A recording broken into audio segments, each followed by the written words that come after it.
vida cristiana normal de la iglesia por Watchman Nee. Escúchalo en Deseando de Dios.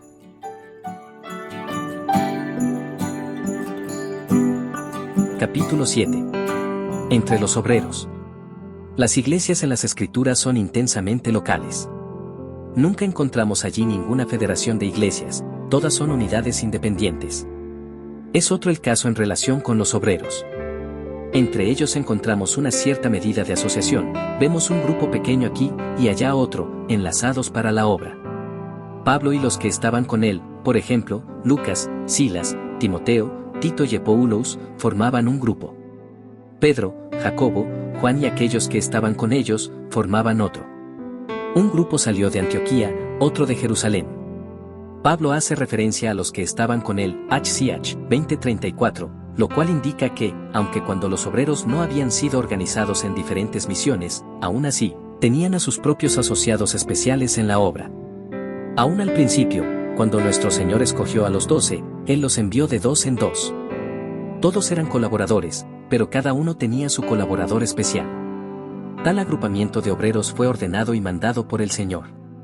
Estos grupos apostólicos no fueron formados sobre corrientes partidarias o doctrinales, fueron formados bajo la soberanía del Espíritu, quien ordenó las circunstancias de los diferentes obreros en cierta manera para que ellos se enlazaran en la obra. El caso no era que ellos estaban divididos, de hecho, de los otros obreros, sino que simplemente en el ordenamiento de sus caminos por el Espíritu, ellos no habían sido guiados a tener una asociación especial con los demás. Fue el Espíritu Santo, no los hombres, quien dijo, «Apartadme a Bernabé y a Saulo». Todo dependía de la soberanía del Espíritu. Los grupos apostólicos estaban sujetos a la voluntad y al ordenamiento del Señor. Como hemos visto, los 12 fueron divididos de 2 en 2, pero no se dejó a su discreción personal el escoger a sus compañeros, fue el Señor quien los juntó y los envió. Cada uno tenía un colaborador especial, pero ese colaborador era señalado por el Señor, no escogido por ellos. No era debido a afinidad natural que ellos se asociaban específicamente con algunos, ni era debido a diferencia en doctrina o en práctica que ellos no se asociaban específicamente con otros. El factor decisivo era siempre lo que el Señor dispusiera. Reconocemos que el Señor es la cabeza de la iglesia, y que los apóstoles fueron la primera orden puesta por el Señor en la iglesia, 1 Cor. 12:28, aunque ellos fueron asociados en grupos, teniendo a sus colaboradores específicos nombrados por el Señor, con todo, no tenían ningún nombre, sistema ni organización especial. Ellos no hicieron que un grupo más pequeño que el cuerpo fuera la base de su obra, todo se basaba en el principio del cuerpo. Por tanto, aun cuando por causa de la diferencia de localidad y de la disposición providencial de sus caminos ellos formaban diferentes grupos, aún así, no tenían organización alguna fuera del cuerpo, su obra siempre era una expresión del ministerio del cuerpo. Estaban constituidos en grupos separados, pero cada grupo tomaba como base el cuerpo, expresando el ministerio del cuerpo. El Señor es la cabeza del cuerpo y no la cabeza de una organización, por tanto, siempre que trabajemos para una sociedad, una misión o una institución, y no solo para el cuerpo, perdemos la dirección del Señor como nuestra cabeza. Tenemos que ver claramente que la obra es la obra del cuerpo de Cristo y que, aunque el Señor dividió sus obreros en diferentes grupos, no diferentes organizaciones, la obra de ellos se basaba siempre en el cuerpo. Además, debemos reconocer que cada obrero individual y cada grupo representa al ministerio del cuerpo de Cristo, ya que cada oficio que se tenga, se tiene en el cuerpo y es para el avance de la obra de Dios. Entonces, y solo entonces, podremos tener un solo ministerio, la edificación del cuerpo de Cristo. Si reconociéramos claramente la unidad del cuerpo, ¿qué resultados benditos veríamos? Donde quiera que el principio de la unidad del cuerpo opere, toda posibilidad de rivalidad queda eliminada. No importa si yo menguo y usted crece, no habrá celos de parte mía, ni orgullo de parte suya. Una vez que veamos que toda la obra y todos sus frutos son para el crecimiento del cuerpo de Cristo, entonces ningún hombre será contado como suyo y ningún hombre como mío, no importará entonces si es usado usted o yo. Toda contienda carnal entre los obreros de Dios terminará una vez que se vea claramente el cuerpo como principio de la obra. Pero para vivir y obrar en el cuerpo se requieren tratos drásticos con la carne, y esto a su vez exige un conocimiento profundo de la cruz de Cristo. Los apóstoles primitivos nunca trabajaban independientemente, ellos laboraban juntos. En la narración del día de Pentecostés leemos, Pedro, poniéndose en pie con los 11, HCH 2:14. junto a la puerta que se llamaba La Hermosa vemos a Pedro y a Juan llevando a cabo la obra juntos, y de nuevo ellos fueron los dos que visitaron Samaria. Cuando Pedro fue a la casa de Cornelio, otros 6 hermanos lo acompañaron. Cuando los apóstoles salían, siempre lo hacían en grupos, o por lo menos de 2 en 2, nunca solos. Su obra no era individual, sino corporativa. En cuanto a los que estaban con Pablo en Antioquía y en otros lugares, es desafortunado que tanto énfasis se le haya dado a Pablo como individuo, con el resultado de que sus colaboradores pasan casi desapercibidos. Vemos que en Troas, Lucas se unió a su compañía, y era de un mismo sentir con Pablo, al considerar que se debería responder al llamado de auxilio de Macedonia. Luego, cuando regresaron de Macedonia, trajeron con ellos como colaboradores a Sópater, Aristarco, Segundo, Gayo, Timoteo, Tíquico y Trófimo. Después encontramos que se les unen Epoulos, Priscila y Aquila. Aún más tarde encontramos a Pablo enviando a Timoteo a Corinto y alentando a Epoulos y a Tito que fueran allá, y un poco tiempo después vemos que Epafrodito se les une como colaborador. Y da gusto leer al principio de las epístolas de Pablo palabras como estas: Pablo, y el hermano Sóstenes, Pablo, y el hermano Timoteo, Pablo, Silvano y Timoteo. Así que, por una parte no vemos en las escrituras rastro alguno de misiones organizadas, ni, por otra, vemos a obrero alguno saliendo conforme a una corriente individual, cada quien siendo una ley a sí mismo. Están formados en grupos, pero tales grupos tienen una base espiritual, no se basan en organización. Las escrituras no dan ninguna autorización para una misión organizada, tampoco autorizan el trabajo independiente, lo uno está tan lejos del pensamiento de Dios como lo otro. Por lo tanto, aunque debemos guardarnos de las trampas de las organizaciones hechas por el hombre, también nos debemos guardar contra el peligro de ser demasiado individualistas. No debemos organizarnos para hacer una misión y así llegar a ser cismáticos, al mismo tiempo debemos tener asociados en la obra, con los cuales podemos cooperar sobre una base espiritual, y así mantener el testimonio del cuerpo. Necesitamos enfatizar este hecho, que los apóstoles laboraban en asociación con otros, pero sus compañías no estaban organizadas. Su relación unos con otros era solamente espiritual. Amaban y servían al mismo Señor, tenían un llamamiento y una comisión y eran de una mente. El Señor los unía, por tanto, ellos eran colaboradores. Algunos estuvieron juntos desde el principio, otros ingresaron en fecha posterior. Ellos eran una sola compañía, y sin embargo, no tenían organización y no había distribución de oficios ni posiciones. Aquellos que se les unían no venían en respuesta a algún anuncio de se necesita personal, tampoco venían porque hubieran estado equipados por un curso especial de entrenamiento. En sus viajes, el Señor ordenó las circunstancias en tal forma que se encontraran. Él los acercó unos a otros, y siendo de una mente y un espíritu, unidos por el Señor, ellos espontáneamente se hicieron colaboradores. Para unirse a tal compañía no había necesidad de aprobar un examen primero, ni de cumplir algunas condiciones especiales, ni de pasar por ciertos ritos o formas. El Señor fue quien determinó todo. Él ordenó, el hombre solo consintió. En tales grupos ninguno tenía posición ni cargo especial, no había director ni presidente ni superintendente. Cualquier ministerio que el Señor les hubiera dado constituía su oficio. Ellos no recibían nombramiento alguno de la asociación. La relación que existía entre sus miembros era puramente espiritual, no oficial. Fueron constituidos colaboradores, no por una organización humana, sino por un vínculo espiritual. Autoridad espiritual. Antes de considerar la cuestión de la autoridad espiritual, leamos unos cuantos pasajes de las Escrituras que hablan de la relación entre los obreros, puesto que arrojan bastante luz sobre nuestro tema. Timoteo, quiso Pablo que éste fuese con él, Ch 16, 1, 3, cuando vio, Pablo, la visión, enseguida procuramos partir para Macedonia, dando por cierto que Dios nos llamaba para que les anunciásemos el Evangelio, Ch 16, 10.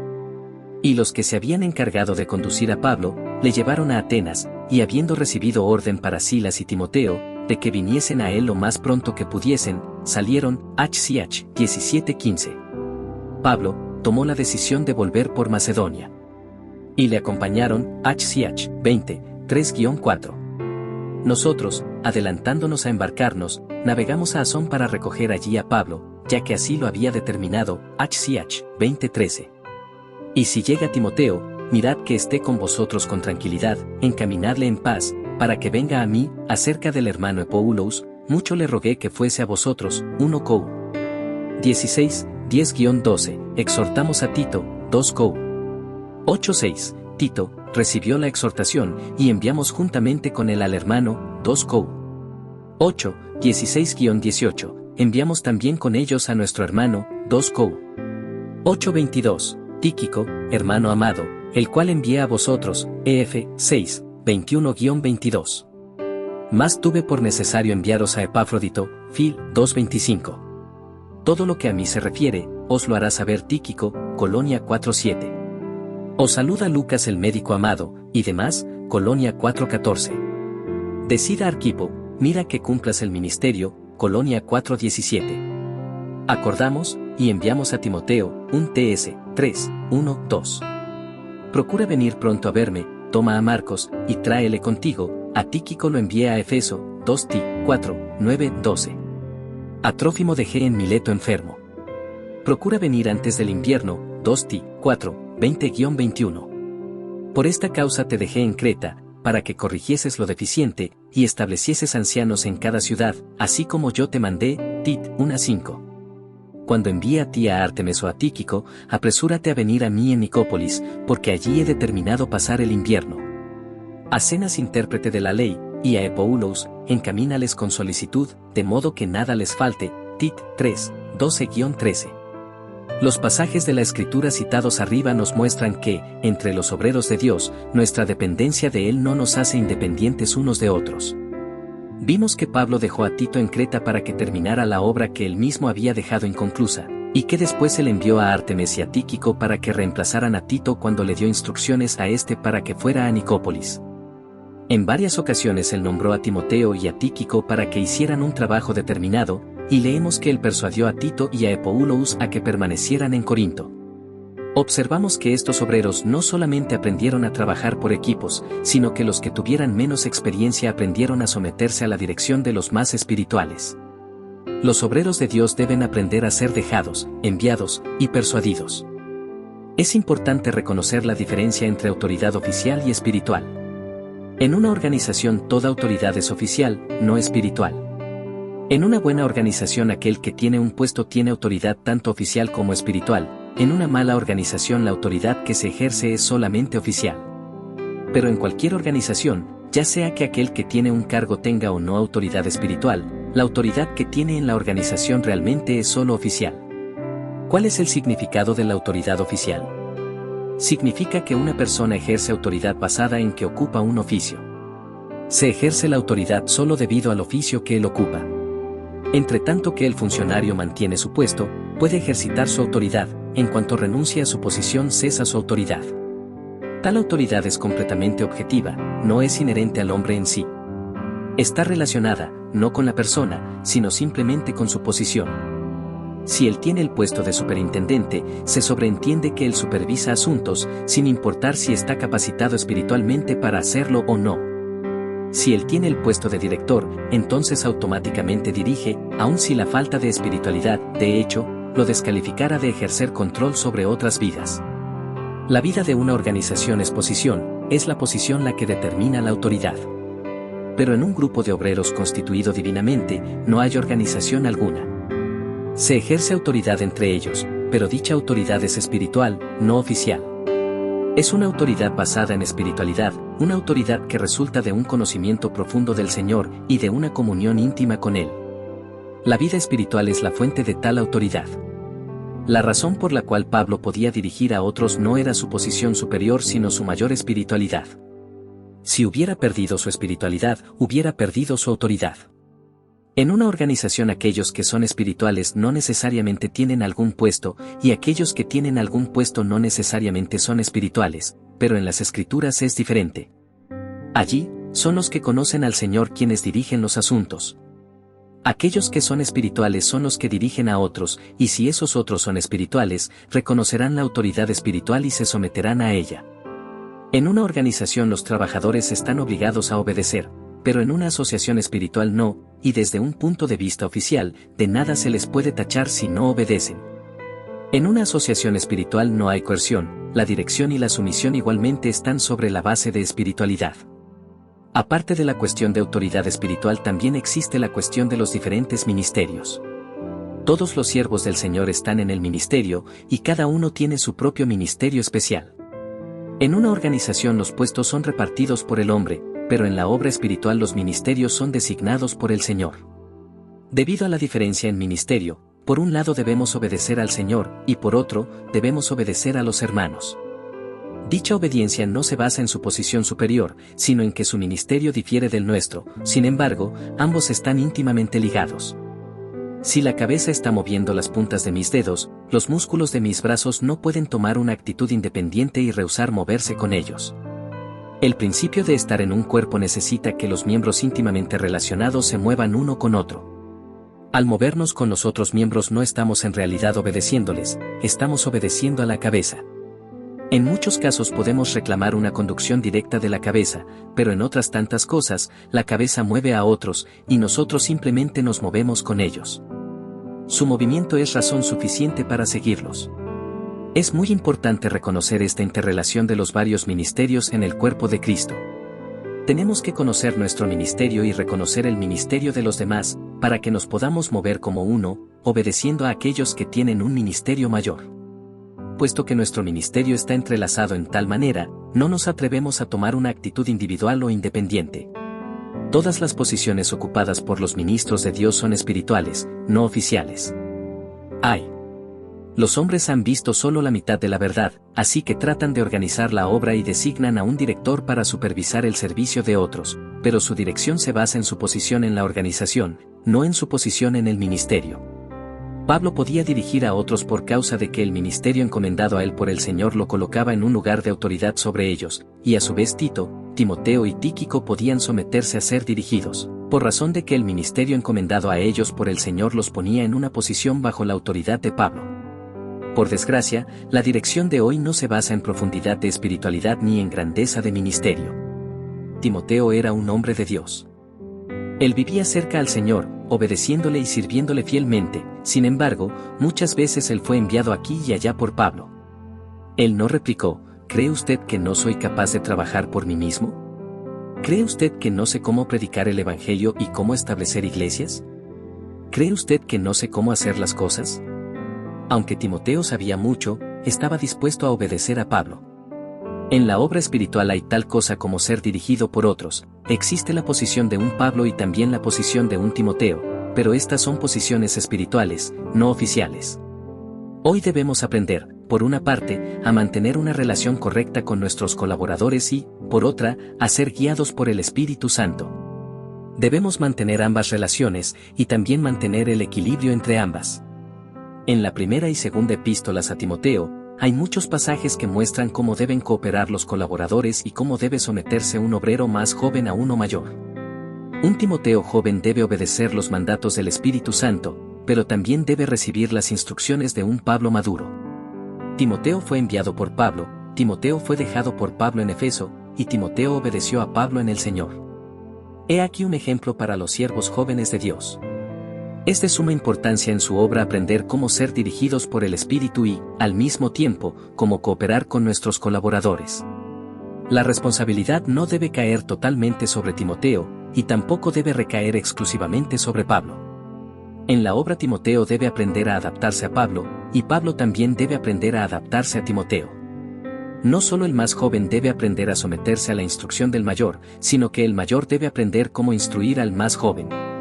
El que está en una posición para dejar a algunos en alguna parte, o enviarlos o persuadirlos, tiene que aprender a no seguir los dictámenes de su propia naturaleza, obrando conforme a su inclinación o deseo personal, porque en ese caso dificultaría las cosas para aquellos bajo su autoridad. Pablo tiene que dirigir a Timoteo en tal manera que a éste no se le haga difícil obedecer tanto al Espíritu Santo como al apóstol. Los siervos de Dios deben laborar juntamente en grupos, pero hay una clase de colaboración que se debe evitar, a saber, la colaboración en una organización hecha por hombres, que restringe a sus miembros en tal forma que ellos realmente no puedan responder a la dirección del Espíritu. Cuando los obreros están enteramente sujetos a la dirección de los hombres, entonces su trabajo no es el resultado de una carga espiritual puesta sobre ellos por Dios, sino simplemente la ejecución de una labor en respuesta a los dictados de los que tienen puestos más elevados que ellos. El problema actual es que los hombres están tomando el lugar del Espíritu Santo, y la voluntad de los hombres en puestos oficiales está tomando el lugar de la voluntad de Dios. Los obreros no tienen conocimiento directo de la voluntad divina, sino que simplemente hacen la voluntad de aquellos en autoridad sobre ellos, sin tomar ninguna carga personal de parte del Señor por su obra. Hay otros que a su vez conocen la mente de Dios, tienen un llamamiento de Él y dependen totalmente de Él para que les provea en todas sus necesidades, pero aunque ellos saben que es ser guiados por Él individualmente, ellos piensan que pueden seguir su propio camino y hacer su propia obra independientemente de otros. La enseñanza de la palabra de Dios es que, por una parte, las organizaciones humanas no deben controlar a los siervos de Dios, por otra parte, sus siervos deben aprender a someterse a una autoridad espiritual que esté basada en la diferencia de ministerio. No hay cooperación organizada, sin embargo, hay una comunión espiritual y una unidad espiritual.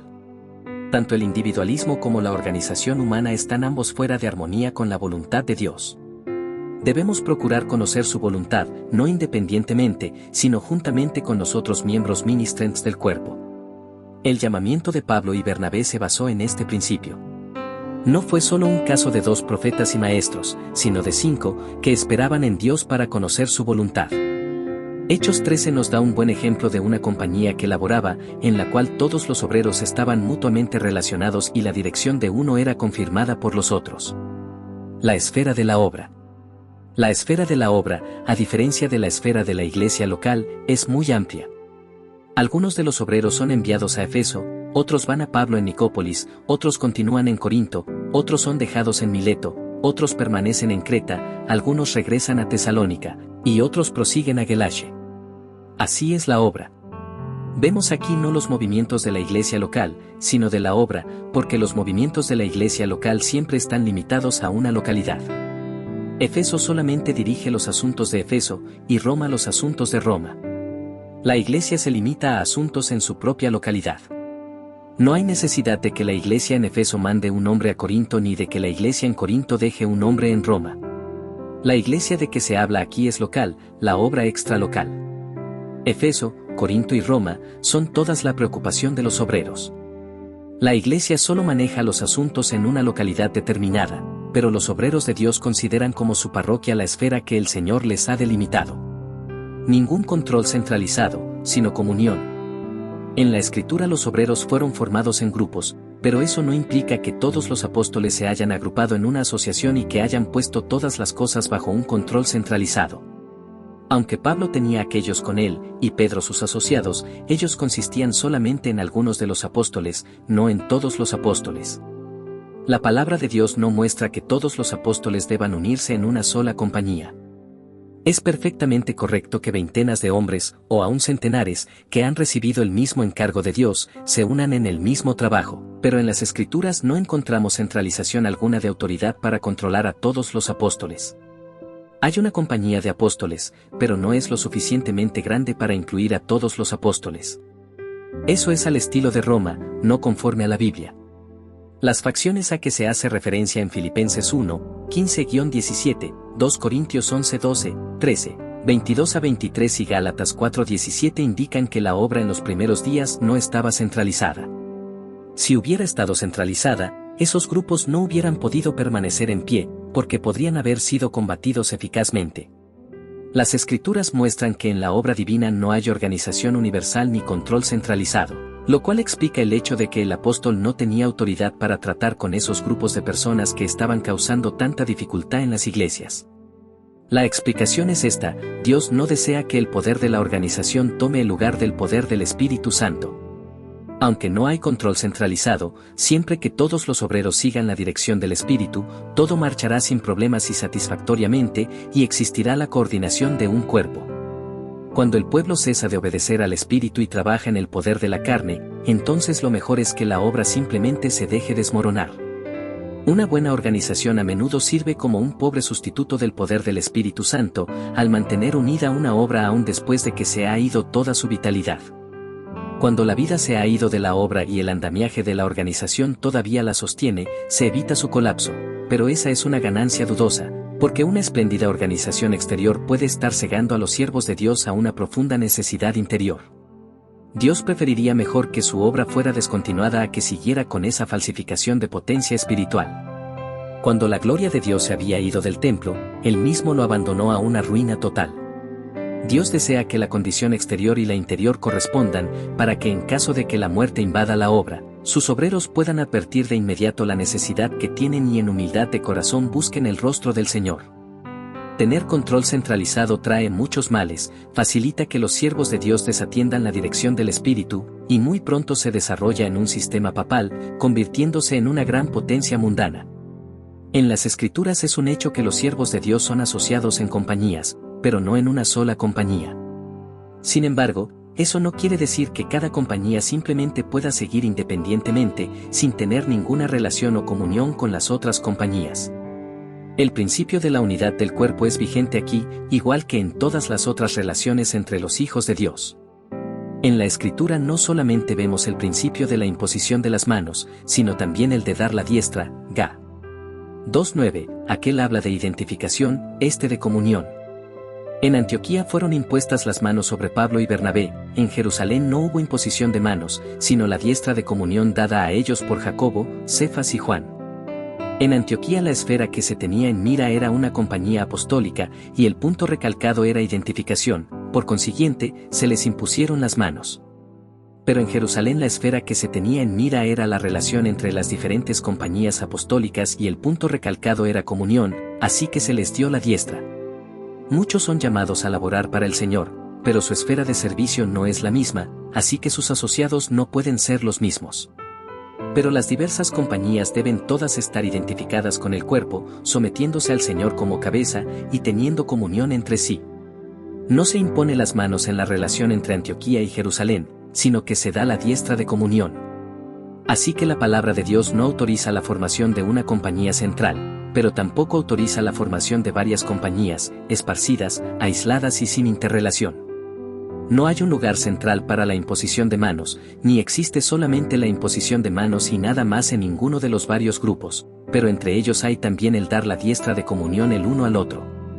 Cada compañía debe reconocer lo que Dios está haciendo con las otras compañías y debe extender la comunión a ellas, reconociendo que también ellos son ministros en el cuerpo. Según la disposición de Dios ellos pueden trabajar en diferentes compañías, pero todos deben funcionar como un cuerpo. Ofrecer la diestra de comunión implica un reconocimiento de que otras personas están en el cuerpo, y de que estamos en comunión con ellos, trabajando juntos en forma interrelacionada, como conviene a miembros activos del mismo cuerpo. Como vieron que me había sido encomendado el evangelio de la incircuncisión, y reconociendo la gracia que me había sido dada, Jacobo, Cefas y Juan, que eran considerados como columnas, nos dieron a mí y a Bernabé la diestra en señal de compañerismo, para que nosotros fuésemos a los gentiles, y ellos a la circuncisión, Ga. 2, 7-9, las organizaciones inconexas, esparcidas, trastornadas y en discordia unas con otras en la cristiandad, que no reconocen el principio del cuerpo y no se someten a Cristo como cabeza y a su soberanía, nunca encajan en la mente del Señor. Cooperación entre los obreros. Naturalmente surge la pregunta, ¿cómo deben cooperar los obreros y las sociedades relacionadas con la obra? A una compañía Dios le da una clase de ministerio, y a otra, un tipo de ministerio completamente distinto. ¿Cómo deben trabajar juntamente los diversos grupos? Pedro y sus asociados, y Pablo y aquellos con él, fueron nombrados a diferentes esferas, pero en el evento de que sus obras coincidieran en parte, ¿cómo deben actuar? Puesto que no hay una centralización de obra, y al mismo tiempo hay varios grupos de obreros, ¿cómo deben cooperar estos grupos diferentes? Debemos notar dos puntos fundamentales con respecto a la obra. 1. La primera responsabilidad de cada obrero, no importa cuál sea su ministerio o su obra especial, siempre que llegue a un lugar en donde no haya una iglesia local, es la de establecer una en la localidad. Lo que se aplica al obrero individual se aplica también a cualquier grupo de obreros. 2. Si llega a un lugar en donde ya existe una iglesia local, entonces toda su enseñanza y toda su experiencia deben ser aportadas a esa iglesia, para que sea fortalecida y edificada, y no debe hacerse ningún intento para adherir esa iglesia a sí mismo o a la sociedad que él representa. Si un obrero va a un lugar en donde no hay iglesia y funda una para la propagación de su doctrina particular, entonces no podemos cooperar con él porque está edificando una secta, no una iglesia.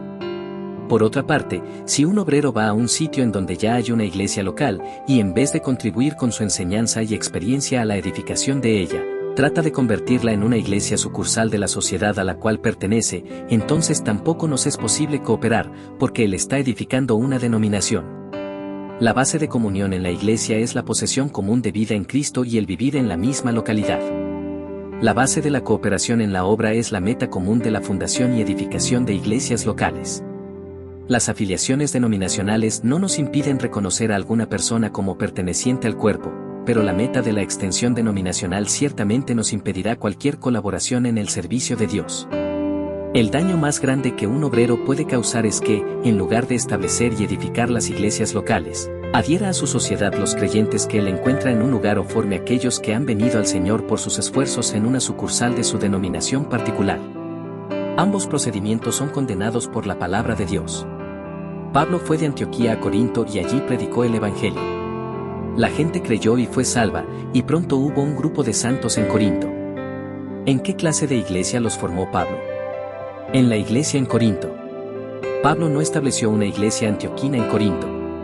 Él no formó en Corinto una sucursal de la iglesia en Antioquía, sino que simplemente estableció una iglesia en Corinto. Posteriormente Pedro llegó a Corinto y predicó el Evangelio, con el resultado de que otro grupo de personas creyó. ¿Acaso dijo Pedro, Pablo vino de Antioquía, pero yo he venido de Jerusalén, así que yo tengo que fundar otra iglesia? ¿Yo estableceré una iglesia jerusalénica en Corinto, o formaré aquí en Corinto una sucursal de la iglesia en Jerusalén? No, él aportó todos los que él había conducido al Señor a la iglesia local ya existente en Corinto. Después, Epoulos llegó. De nuevo se salvaron personas, y de nuevo todos los salvos fueron añadidos a la iglesia local. Así que en Corinto había solo una iglesia de Dios, no había denominaciones cismáticas. Si Pablo hubiera establecido el precedente de formar una iglesia en Corinto para extender la esfera de la iglesia de donde salió, llamándola la iglesia antioquina en Corinto, entonces al llegar Pedro a Corinto él habría podido arguir, está bien que Pablo fundara una iglesia antioquina en Corinto puesto que él vino de Antioquía, pero yo no tengo nada que ver con Antioquía, mi iglesia está en Jerusalén, así que tengo que establecer una iglesia jerusalénica aquí. Epoulos, al llegar a Corinto, a su vez habría seguido el ejemplo y habría establecido otra iglesia como sucursal de aquella de la cual él salió. Si cada obrero tratara de formar una sucursal de la iglesia que él representa, entonces las sectas y las denominaciones serían inevitables. Si la meta de un obrero en cualquier lugar no es establecer una iglesia local allí, sino extender la iglesia de la cual él salió, entonces no está estableciendo una iglesia de Dios en esa localidad, sino solamente su propia sociedad. Bajo tales circunstancias no hay ninguna posibilidad de cooperación. Las condiciones han cambiado grandemente desde los días de los primeros apóstoles. El cristianismo ha perdido su pureza original, y todo lo relacionado con él está en un estado falso y confuso. A pesar de eso, nuestro trabajo actual todavía es el mismo que en los días de los apóstoles primitivos, el fundar y edificar iglesias locales, las expresiones locales del cuerpo de Cristo. Así que, si nos encontramos en un lugar en donde no hay iglesia, deberíamos buscar el rostro del Señor pidiendo que nos capacite para ganar almas para Él y formarlas en una iglesia local. Si estamos en un lugar en donde hay misiones o iglesias afirmadas sobre bases sectarias o denominacionales, pero no hay ninguna iglesia afirmada sobre el principio fundamental del cuerpo y de la localidad, entonces nuestro deber es exactamente el mismo, es decir, fundar y edificar una iglesia local. Muchos persistirán en sus costumbres antiguas, así que el número de personas que estén afirmadas sobre la base clara de la iglesia puede ser mucho menor que el número total de cristianos en la localidad. Pero la extensión de la base sobre la que están afirmados es tan amplia como la que debe tener la iglesia, de manera que todavía es nuestro deber mantener esa base. Solamente podemos cooperar con aquellos que están edificando el cuerpo de Cristo expresado en las iglesias locales, y no con aquellos que están edificando otras cosas. Conexiones denominacionales no nos obstaculizan la comunión en el Señor, pero extensiones denominacionales sí nos impiden la cooperación en la obra de Dios. En esto se encuentra el principio más importante en la obra de Dios: un obrero no debe procurar establecer una sucursal de la iglesia de la cual ha salido, sino establecer una iglesia en la localidad a la cual llega. Él no hace que la iglesia en el lugar al cual va sea una extensión de la iglesia en el lugar de donde viene, sino que establece una iglesia en esa localidad. A donde quiera que vaya establece una iglesia en ese lugar. Él no extiende la iglesia de su lugar de origen, sino que establece la iglesia en el lugar que lo acoge. Puesto que en las Escrituras todas las iglesias son locales, Jerusalén y Antioquía no pueden tener iglesias sucursales. No podemos extender una iglesia local a otra localidad, solo podemos formar una iglesia nueva en esa localidad. La iglesia que los apóstoles establecieron en Efeso es la iglesia en Efeso. La iglesia que ellos establecieron en Filipos es la iglesia en Filipos. Las iglesias que ellos establecieron en otros lugares son las iglesias de esos diversos lugares. No hay precedente en las Escrituras para establecer iglesias que no sean iglesias locales. Es perfectamente legítimo extender la iglesia de Dios, pero es completamente erróneo extender una iglesia local de Dios. ¿Cuál es el sitio en el que yo deseo trabajar? Es la iglesia en ese sitio la que debo procurar establecer. Ahora, hay dos clases de obreros, a saber, aquellos que se afirman en terreno bíblico y los que se afirman en terreno denominacional o de sumisión. Pero aun en cuanto a los que se afirman en terreno denominacional o de sumisión, el principio de cooperación es exactamente el mismo, la única meta de fundar y edificar la iglesia local. La obra de evangelización tiene como fin primordial la salvación de los pecadores, pero su resultado espontáneo es una iglesia en donde se realiza dicha obra. El objetivo inmediato es la salvación de los hombres, pero el resultado final es la formación de iglesias. El peligro que el misionero afronta es el de formar a aquellos a quienes él ha conducido al Señor en una sucursal de la sociedad que él representa. Puesto que los obreros representan diferentes sociedades, ellos naturalmente forman diferentes sucursales de sus respectivas sociedades, y la consecuencia es una gran confusión en la obra y las iglesias de Dios. La meta inmediata de los diversos obreros sin duda es la misma, que predicador no espera que muchas almas sean ganadas para el Señor, pero hay una falta de claridad y definición con relación al resultado final. Algunos obreros, alabado sea Dios, tienen como meta establecer iglesias locales, otros, qué lástima, tienen como objetivo extender su propia denominación o formar iglesias de misión. Este es un punto en el cual mis compañeros de labores y yo no podemos estar completamente de acuerdo con muchos de los hijos de Dios. De lo más profundo de nuestros corazones damos gracias a Dios que en el siglo pasado Él envió a China tantos de sus siervos fieles, para que aquellos que estaban asentados en tinieblas pudieran escuchar el Evangelio y creer en el Señor. Su abnegación, su diligencia y su piedad han sido verdaderamente un ejemplo para nosotros. Muchas veces, al ver las caras de los misioneros que sufrían por causa del Evangelio, hemos sido conmovidos a orar: Señor, haznos vivir como ellos. Que Dios los bendiga y les dé su galardón. Reconocemos que somos completamente indignos de tener participación alguna en la obra de Dios, pero por la gracia de Dios somos lo que somos, y puesto que Dios en su gracia nos ha llamado a su servicio, no podemos sino buscar serle fieles. No tenemos nada que criticar, y mucho que admirar, en cuanto a la obra evangelística de nuestros hermanos misioneros. Sin embargo, no podemos sino poner en duda sus métodos al tratar con los frutos de dicha obra. Porque en los últimos 100 años no ha resultado en la edificación de iglesias locales sino en la formación de iglesias de misión, o de iglesias sucursales de las diversas denominaciones que los misioneros representaban. A nuestro parecer esto es contrario a la palabra de Dios.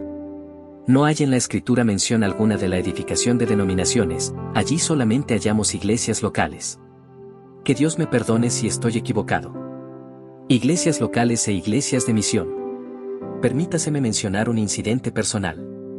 Hace algún tiempo conocí a cierto misionero en Shanghái quien me preguntó si no sería posible que yo cooperara con su misión. No sabiendo exactamente qué contestar, no me comprometí. Posteriormente me lo volví a encontrar en otra parte del país, y nuevamente repitió su pregunta y deseaba saber si yo tenía algo en contra de su misión. Yo le contesté: no me atrevo a criticar su misión, aun cuando no creo que encaje en el pensamiento pleno de Dios. Creo que la voluntad de Dios era establecerla para que los siervos de Dios en tierras occidentales pudieran venir a China a predicar el Evangelio. No tengo nada que decir acerca de la misión como grupo, porque las Escrituras hablan de compañías de obreros, y si usted cree que debe estar organizada, que debe tener funcionarios, y que debe llevar un nombre específico, debe responder a Dios y no a los hombres. Por eso, ¿quién soy yo para criticar a los siervos del Señor? Pero aunque no critico, no puedo tampoco copiar, porque Dios no ha revelado eso como su voluntad y camino para mí. Tocante a la misión como misión, no tengo nada que decir, pero tengo serias dudas con respecto a las iglesias formadas por la misión. Para explicarlo, permítame decirle que usted representa a la misión X.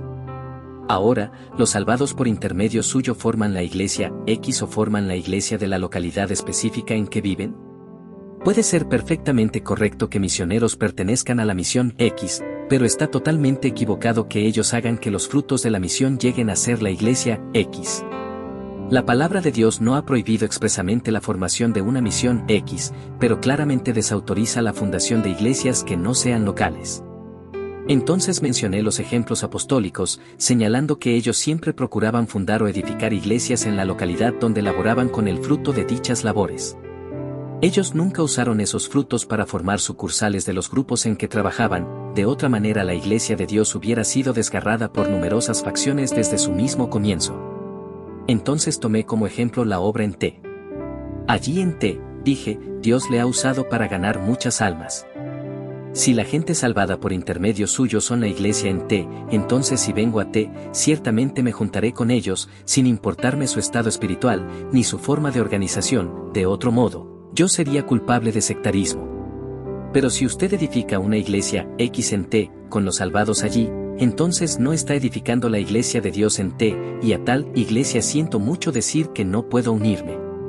Me veré obligado a obrar separadamente en T, a menos que haya una iglesia allí, afirmada en el terreno bíblico de localidad. Si todos tenemos como meta establecer iglesias locales, entonces hay toda posibilidad de cooperación.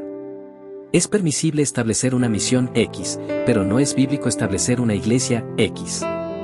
Supongamos que su misión X, al llegar a T, establece una iglesia X, después otras misiones diferentes llegan a T, cada una estableciendo una iglesia de misión separada. Eso sería igual a que Pablo estableciera una iglesia antioquina en Corinto y a que Pedro al llegar poco tiempo después estableciera una iglesia jerusalénica allí. Sobre tal base, la cooperación es imposible, porque estaríamos desatendiendo el patrón que Dios nos ha mostrado claramente en su palabra, el establecimiento de iglesias locales. Si llegamos a un lugar a fundar una iglesia, esta entonces tendrá que ser local, intensamente local, sin ninguna cosa extraña que le quite en lo más mínimo su carácter local. Si usted llega a T, con la única mira de establecer la iglesia en T, y yo llego a T, con la única mira de establecer la iglesia en T, entonces la cooperación no será problema. Aun si 101 misioneros, representando a 101 misiones, llegan a T, con esta como su única meta, el establecimiento de la iglesia en T, entonces no habrá posibilidad de sectarismo, y la cooperación será un asunto espontáneo. Si el objetivo de la misión X es solo predicar el Evangelio, entonces tenemos la posibilidad de trabajar juntos, pero si hay una meta doble con, a saber, la predicación del Evangelio y la extensión de la misión, entonces la cooperación no es posible. Si un obrero procura por una parte predicar el Evangelio y por otra parte extender su propia sociedad, es imposible que trabajemos juntos. Que una persona se haya propuesto establecer iglesias locales o no, determina si podremos cooperar con él. No importa a cuál misión pertenezca un hombre, si él llega a un sitio, no procurando establecer su propia iglesia, sino una iglesia en la localidad, entonces estamos perfectamente dispuestos a trabajar con él. Aunque no somos una misión, estamos totalmente dispuestos a cooperar con cualquier misión si ellos no tienen ningún objetivo particular, sino solamente el fin que Dios ha mostrado como su voluntad acerca de su obra. Que Dios nos conceda gracia para ver que todas sus iglesias son iglesias locales.